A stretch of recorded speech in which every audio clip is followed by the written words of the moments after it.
Tohoročne 34. číslo novinoh Ruske slovo u rubriki Tižnjovnik piše o konkursu za sofinansovanje dzecinske teatralnej tvorčosti Rusnacoh, a rubrika Našo mesta o humanitarnej akciji u Verbaše i vecej aktivnostog zoz Đurđova. Ekonomija dava zvit z turističnej manifestaciji Dni keresturskej paprigi, jak i analizu toho, či produkovatelj meblju IKEA budze vplivovati na robotu keresturskih tapetaroh.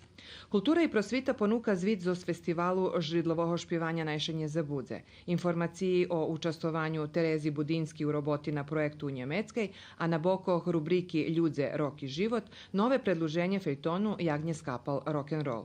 Predstavena i familija mudri Live Ladies iz Sidneju u Australiji. U rubriki Duhovni život piše jak preslaveni Kirbaj Ušidze i o robotoh na ušorenju vodici. Na bokoh rubriki sportu rezultati naših fotbalskih klubov na počatku sezoni i rezultati turniru u odbojki na pisku na paliču u ramikoh sportskih baviskoh Jaša Bakov.